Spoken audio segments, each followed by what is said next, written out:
Astrology के tutorials में महाभारती के मंच पर प्रोफेसर एस्ट्रोलॉजी अनिल जैन साहब, आपका बहुत बहुत स्वागत है। राजेश ओबराय जी, आप भी एस्ट्रोलॉजी के छात्र भी हैं और छात्र के साथ साथ पीएचडी भी कर रहे हैं इस सब्जेक्ट में। तो हमारे जो क्लाइंट्स हैं उनको बहुत फ़ायदा होता है आपके कमेंट से। आपका भी सर बहुत बहुत स्वागत है।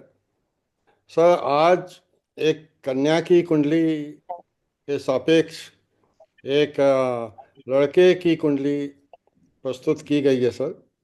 उसकी विवेचना आपको से अपेक्षा की गई है सर कि ये वर कन्या का मैच कैसा रहेगा। तो sir, over to you sir. Thank you Sudhir ji, Rajesh ji.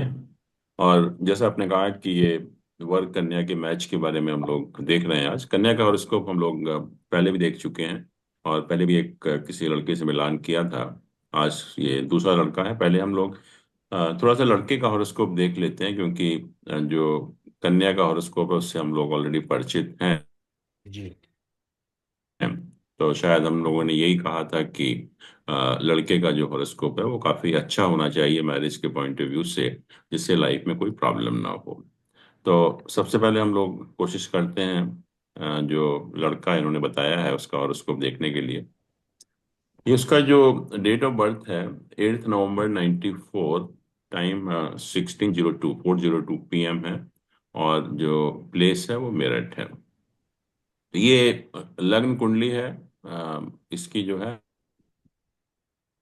और इसमें हम देखते हैं क्या पोजीशन है प्लैनेट की, उसके बाद फिर हम लोग देखेंगे कैसा मैच है।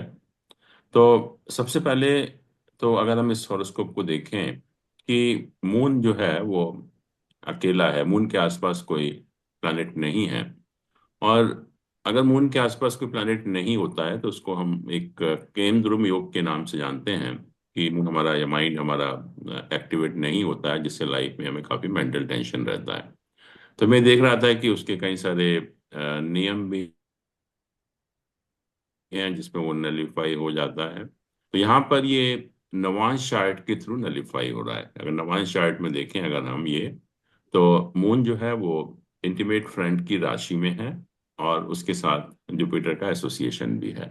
तो कुछ हद तक ये जो केंद्रम योग है वो नलीफाई हो जाता है, बट फिर भी कुछ इफेक्ट रहेगा, क्योंकि मून अकेला होने से हम मानसिक चिंता हमारे अंदर जो है वो बनी रहती है।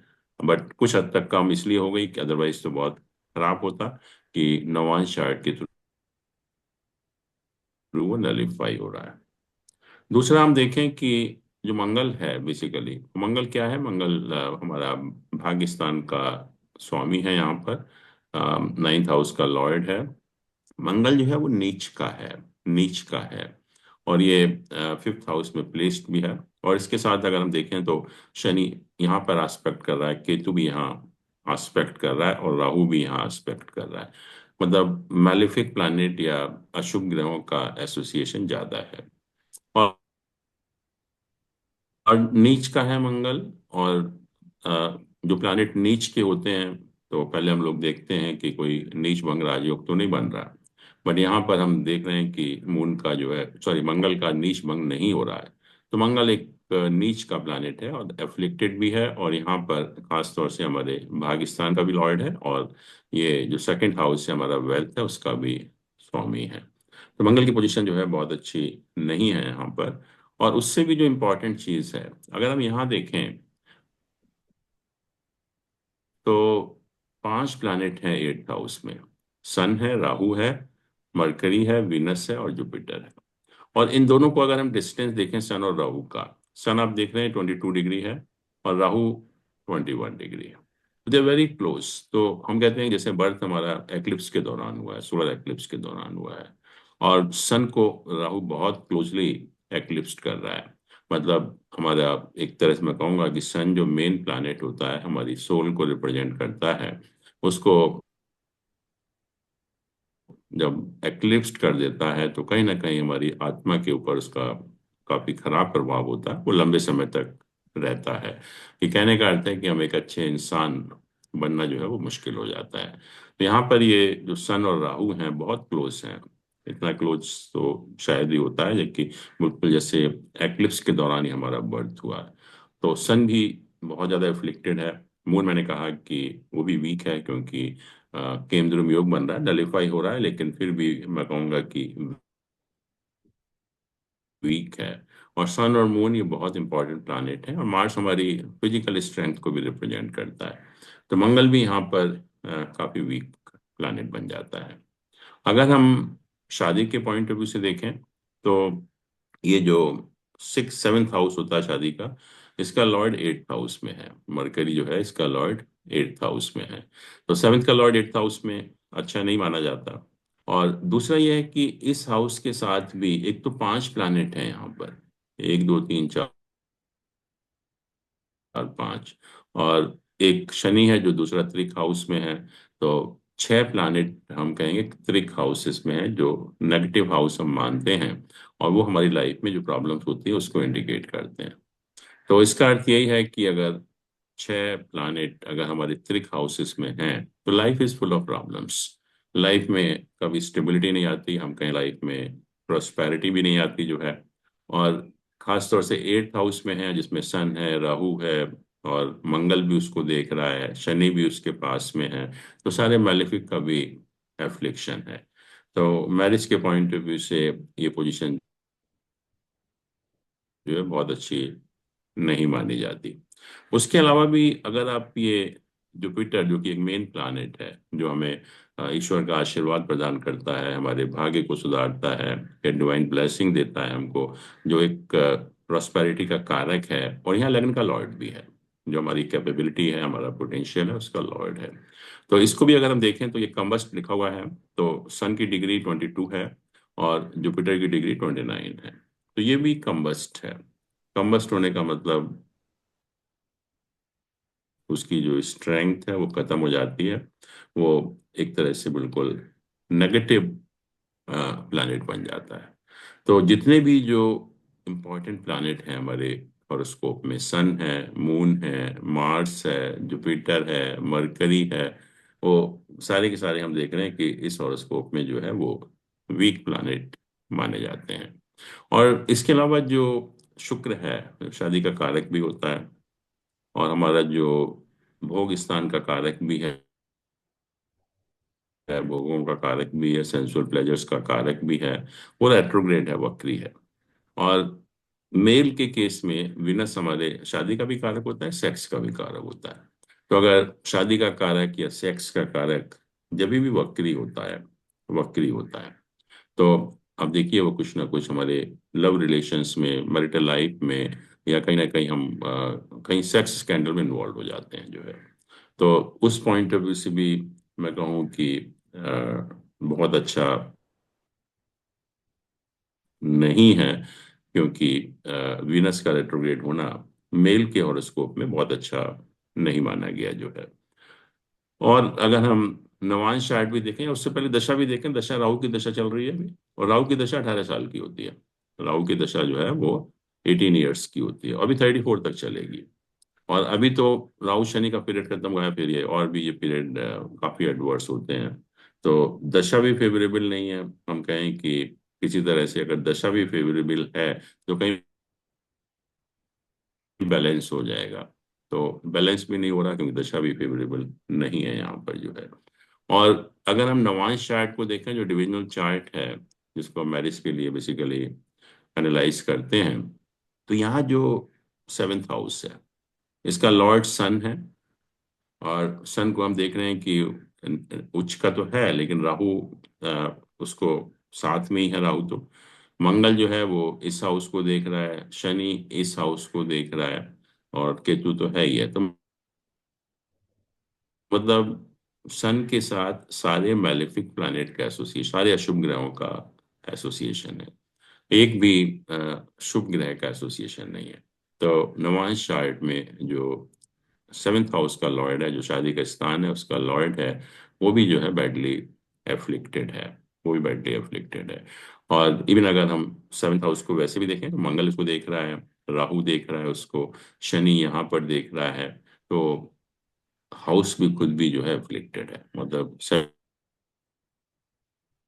हाउस की पोजीशन जो है बहुत अच्छी नहीं है। तो इन सब चीजों को अगर हम देखें तो कोई भी मतलब मुझे पॉजिटिव एस्पेक्ट नजर नहीं आता कि why we should go for the marriage with this person actually. और जैसा हम लोग ऑलरेडी देख चुके हैं कि लड़की के हॉरोस्कोप में कुछ ऑलरेडी कुछ नेगेटिव है, तो हम चाहते हैं कि एक अच्छा मैच मिले जो बैलेंस कर पाए उसकी नेगेटिविटी को। बट यहाँ तो और ज्यादा नेगेटिविटी है। और अगर हम मिलान जो हम लोग देखते हैं, गन मिलान वगैरह, तो उसका भी अगर हम देखें तो ये पोजीशन है। यहाँ देखिए पॉइंट्स तो 33 मिल रहे हैं। आप किसी भी एस्ट्रोलॉजर के पास जाएंगे तो वो तो कहेगा इससे ज्यादा पॉइंट तो मिल ही नहीं सकते, इससे अच्छा हॉरोस्कोप तो हो ही नहीं सकता, आप इमीडिएटली शादी कर लो। बट जैसे मैंने कहा था कि आज के टाइम में ये जो अष्टकूट मिलान है या गुण मिलान है, इसका कोई रेलेवेंस नहीं होता। और क्योंकि सोसाइटी पूरी तरह चेंज हो गई है, तो आज की सोसाइटी में इसका कोई रेलेवेंस नहीं है। बट आप किसी के पास भी जाएंगे तो वो तो स्ट्रेट अवे कहेगा कि नहीं आप कर दीजिए, 33 से ज्यादा तो मिल नहीं सकते। और अगर हम थोड़ा सा मांगलिक दोष को भी देखें तो ये जो लड़के का हॉरोस्कोप है, इसमें मंगल जो है मून से 8th पोजीशन में है। मंगल जो है मून से 8th पोजीशन में, इसको हम सीरियस मांगलिक दोष मानते हैं। क्योंकि जब हम ये मंगल की पोजीशन देखते हैं तो हम लग्न से भी देखते हैं, मून से भी देखते हैं और वीनस से भी देखते हैं। और लग्न की अपेक्षा मून से मांगलिक दोष ज्यादा सीरियस माना जाता है, और 8th हाउस का तो सबसे ज्यादा सीरियस माना जाता है।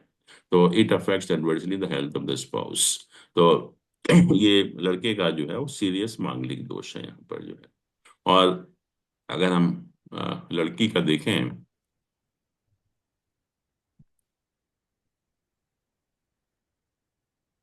तो यहाँ देखिए मंगल यहाँ पर है लग्न में, और मंगल के साथ जुपिटर है। और जब मंगल के साथ जुपिटर होता है तो मांगलिक दोष नलिफाई हो जाता है, फिर वो नहीं रहता एक्चुअली। तो इसका मतलब तो यही है कि लड़की का मांगलिक दोष नहीं है, और लड़के का जो मांगलिक दोष है बहुत सीरियस टाइप का है, सबसे जो खराब होता है वो वाला है। तो इन सब को ध्यान में रखते हुए हम लोग तो यही एडवाइस करेंगे कि it's not a good match, one should not go for marriage with this boy actually. तो ये है निष्कर्ष, तो यही निकलता है। Thank you very much professor Jain साहब। राजेश ओबराय जी, आपकी निगाह में कुछ चांसेस हों तो बताएं सर। यस। जी सर। सुधीर जी, जैन साहब ने इतने बारी चीजें बताई हैं कि जो कि कोई भी पॉजिटिव चीज दिख नहीं रही है इसमें, तो जी I think we should not consider straight away. Is right. तो तो जैन साहब, उपाय उपाय करने से कोई फायदा नहीं है, इतना कर नहीं सकते नहीं हम। नहीं, उपाय करने का फायदा इसलिए नहीं है जिसका सन मून मार्स सभी जुपिटर कुछ, हाँ। विनस इतना ज्यादा एफ्लिक्टेड हो, इतना ज्यादा वीक हो, तो there is no use actually. 1% भी तो चांस नहीं आएगा, 50% भी हम कहते ठीक है तो मान लेते, बट ये तो सन जिसका इतना एफ्लिक्टेड होता है, इसे life long effect on the soul actually. तो और मून तब भी परेशान करता है, तो मेंटली भी हम लोग परेशान रहते हैं, एट द सोल लेवल भी परेशान रहते हैं। और जुपिटर कोई हेल्प नहीं कर रहा, वीनस कोई हेल्प नहीं कर रहा, मंगल कोई हेल्प नहीं कर रहा। तो सभी प्लानिट, एक शनि है, शनि ठीक है, बाकी सारे प्लानिट तो खराब है। पर जैन साहब, ओनली थिंग, 8वें घर में तीनों अच्छे प्लानेट जो हैं, मरकरी, वीनस और जुपिटर हैं, उससे कुछ। हाँ, 8वें घर में भी हाँ, 8वें घर में तीनों बेनिफिक हैं, बट सारे मैलिफिक भी हैं। और 8वें घर में इतने ज्यादा प्लैनेट का होना अच्छा नहीं माना गया। यस, वो यस। इंडिकेट यही करता है कि our life is full of problems, तो वो भी अच्छा नहीं माना गया। वो सर संगीता जी चली गई हैं, मगर मेरा प्रश्न आपसे सर ये है कि ऐसा लगता है कि इस तरह के जातकों की शादी हो ही नहीं सकती, फिर उन्हें मैनिपुलेट नहीं करने नहीं, की डेट ऑफ बर्थ टाइम नहीं तो मैंने ये कहा कि अगर रहेगा। लड़की बहुत अच्छी है, अगर लड़की अगर लड़की का हॉरोस्कोप बहुत अच्छा है तो वो तो बैलेंस कर पा सकती है थोड़ा बहुत। जी। बट लड़के का हॉरोस्कोप तो अच्छा नहीं है, मतलब जो प्रॉब्लम तो इंडिकेटेड है ही है मैरिड लाइफ में जो है। नहीं बट बाई मेरा चांस मान लीजिए किसी लड़की का हॉरोस्कोप बहुत अच्छा है, तो वो बैलेंस हो सकता है कुछ।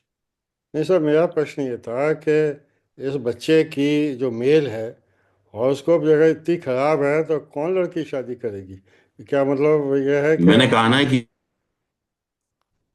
हमारे देश में 99% शादियां गुण मिलान के बेसिस पर होती हैं। और गुण मिलान तो 33 मिल रहे हैं। आप किसी भी के पास जाइए, वो तो खुशी खुशी बड़ा खुश होकर कहेगा इससे अच्छा तो और ही नहीं। सब लोग कर लेंगे।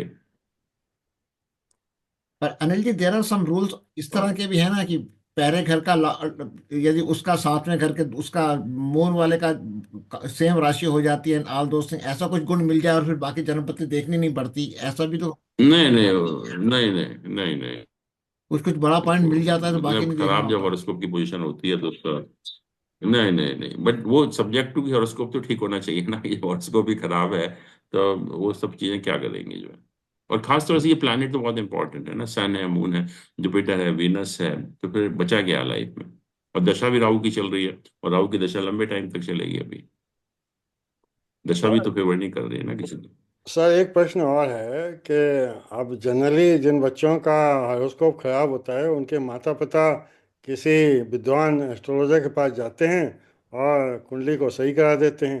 इसकी कोई पकड़ है या नहीं है? नहीं, मैंने कहा है कि ऐसे केस में अगर लड़की का हॉरोस्कोप बहुत अच्छा है, बहुत फेवरेबल है, तो कुछ हद तक बैलेंस हो जाएगा। जी अदरवाइज तो कहीं से भी शादी होगी, प्रॉब्लम होंगी लाइफ में जो है। जी। तो सर आज की सभा यहीं समाप्त करते हैं। Thank you very much professor Jain साहब, राजेश ओबराय जी। अगली एस्ट्रोलॉजी की क्लास में जल्दी हम लोग मिलते हैं।